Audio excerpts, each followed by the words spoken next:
The Hypocrite Diary.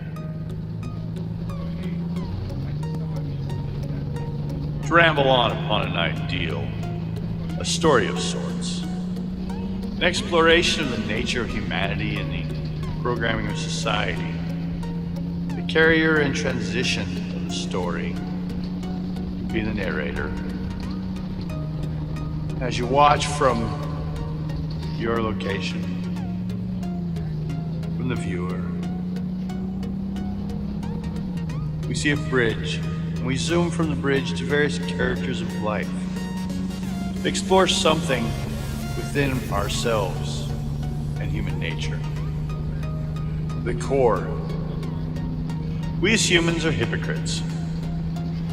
Each concept of self-reflection helps bring visual elements and reflections from one's concept to the next.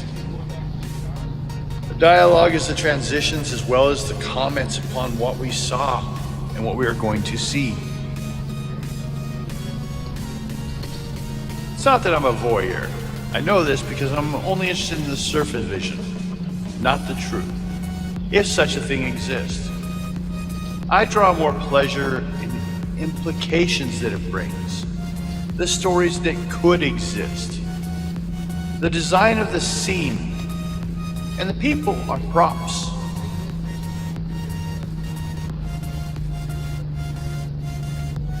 Opening. As walking upon a bridge in Seattle, camera with me, sort of a safety zone for observation from this side.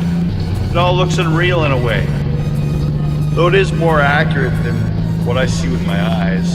It's pure and removed from personal opinion and judgment. Like a movie, might I ever just search simply as the transition from one focus to another, but also creates a false sense of continuity and connection reflecting to the activities that we as humans do every day. I set the camera and commence to find my first victim, almost predator-like as I search for someone. Each section starts with a distant shot and pans around till it finds an interesting set of circumstances or settings that grab my attention.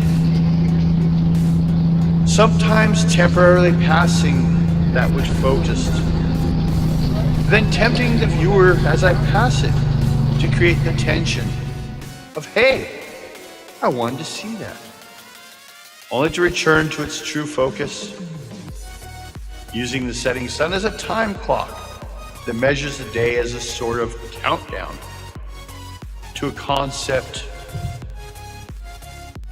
of a desired resolution of the entire story.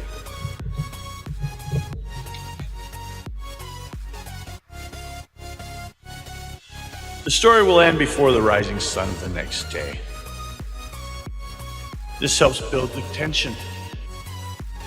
Now for the babbling of the points that will probably result in 10% of the story, after editing to create the connections that is false in life.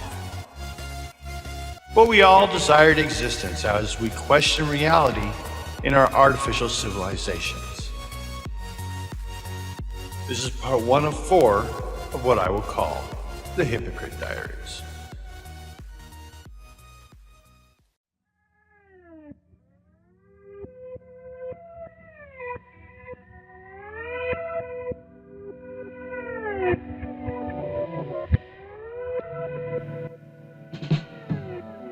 I've done life and it's done me.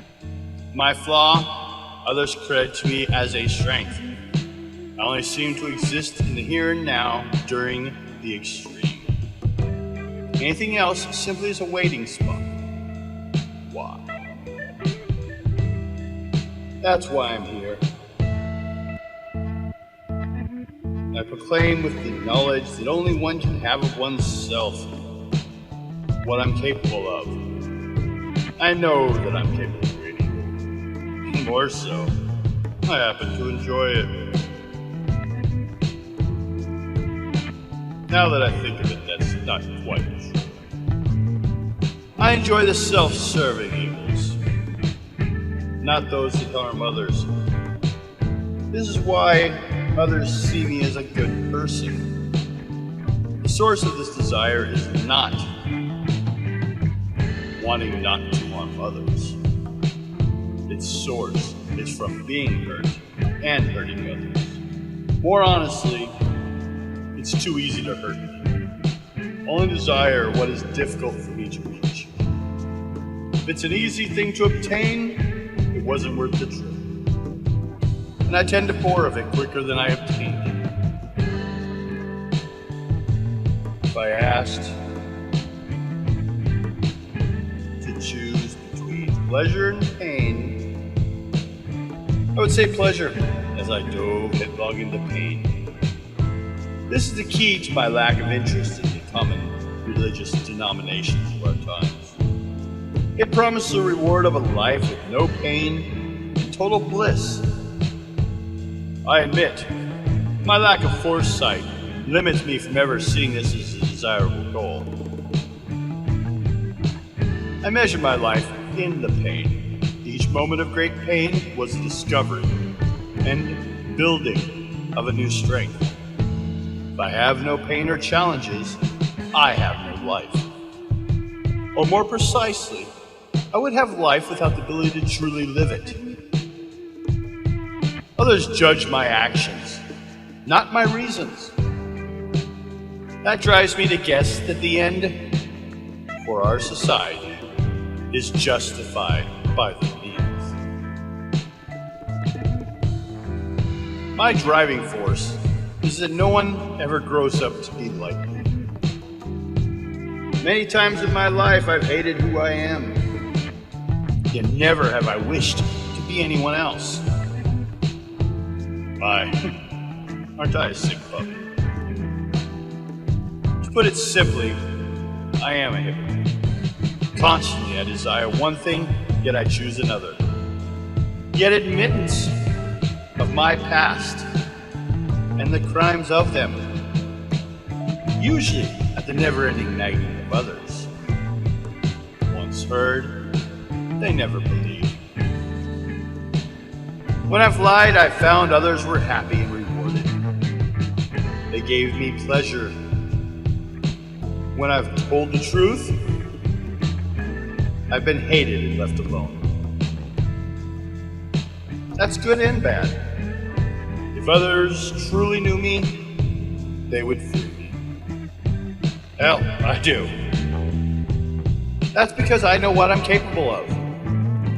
On the other hand, I constantly wish someone could know me.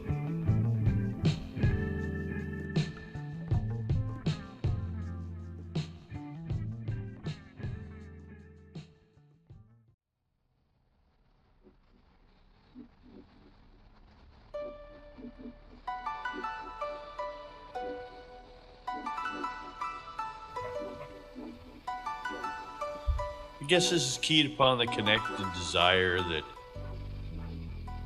they would accept me for who I am. What do you expect from a Leo? Odd reference to horoscopes. Why do I use terms like that and like hell, when in truth I've come to define myself, quite poorly in my opinion, as an objective atheist. Defined as, I object to being an atheist because I wish I could believe in something else. Anything else. My experiences have left me little else in face of my maturity. The lack of the ability to believe in anything or anyone. Even hope. Oddly though, I have found more peace with life and living since I've quit lying to myself and finally accepted the truth within myself. I have many times hated who I am, yet I have never wished to be anyone else, had become my mantra. I have always over-evaluated everything. But even knowing this does not give me the power to stop it. I guess knowledge is not power.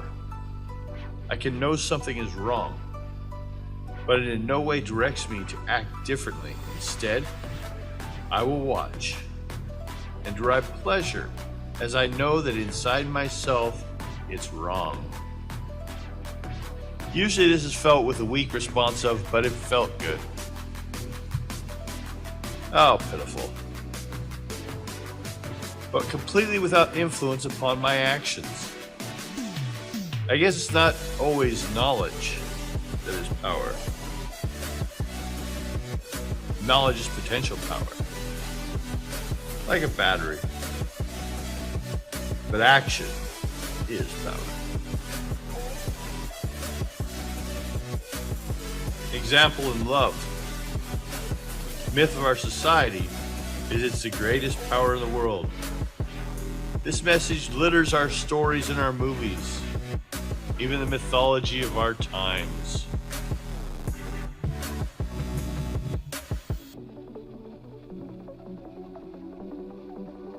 In truth, love is defiled, defined, and denied, while being destroyed every day by the truly stronger power called lust. Once again, I know it was wrong, but it felt good. Oh, in case you didn't know, the mythology of our times and our society, it's called movies.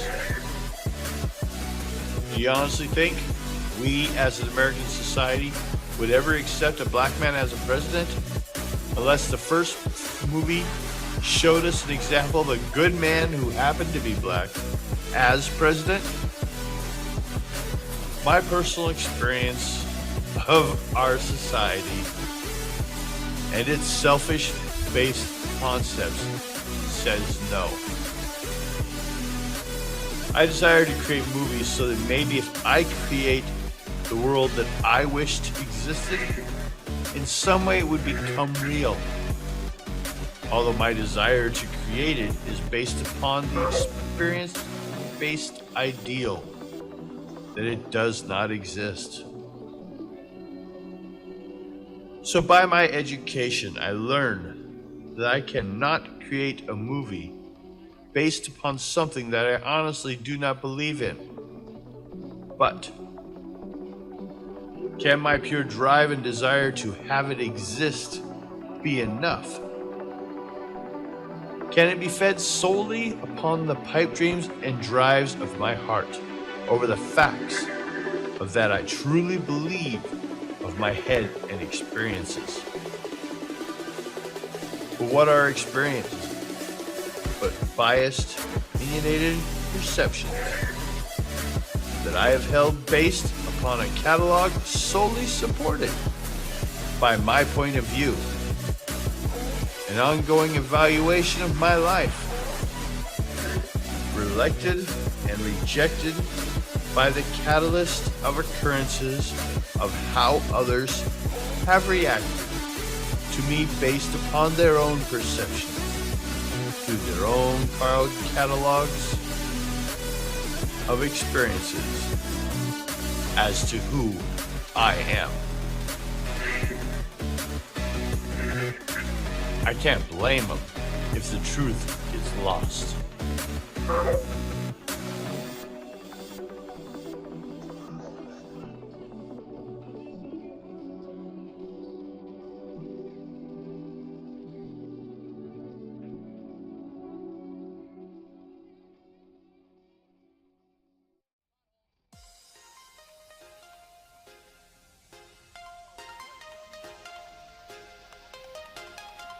This even sounds weak to me, since I know that no one can ever truly know me unless they were me. Even in that, my very dialogue becomes unfeasible in the entire concept. Therefore, the outcome of my most hated and haunted concept, what hope is there?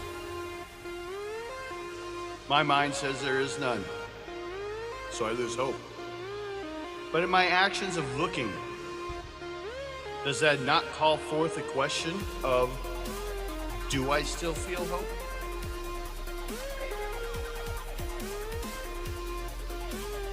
Maybe, but honestly to myself, I say no.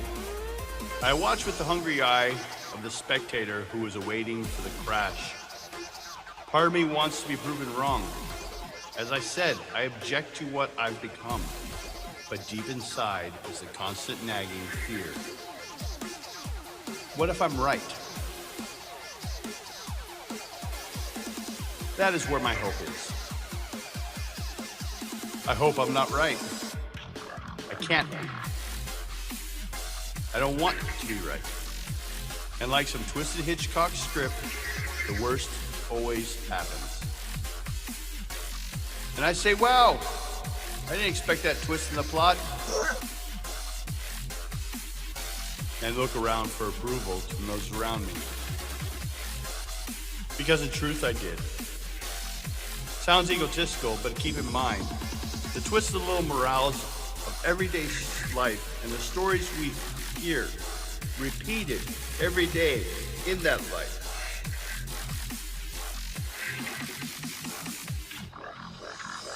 You're afraid of success. We chant this to ourselves and others like some religious doctrine. Most of us believe it. Sometimes even change our lives' paths because of this. But it's obviously wrong. I, as a human, find comfort in what I know. If it's something I don't understand or have never experienced, I do feel a little fear of it. But it also rouses me. I understand failure. It seems to be part of human experience. I expect it to happen.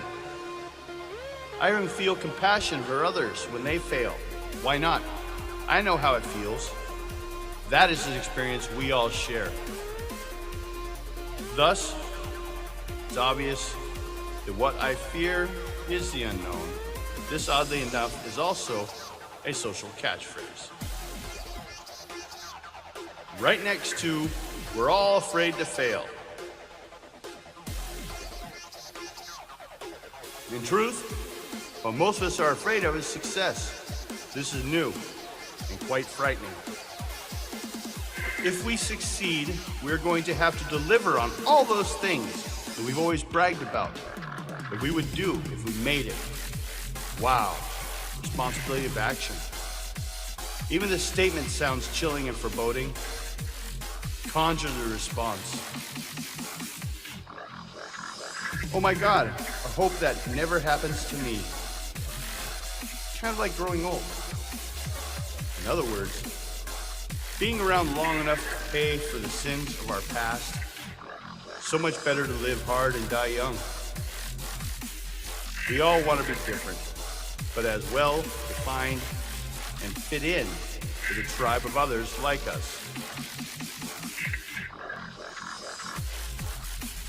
In closing, I guess my true desire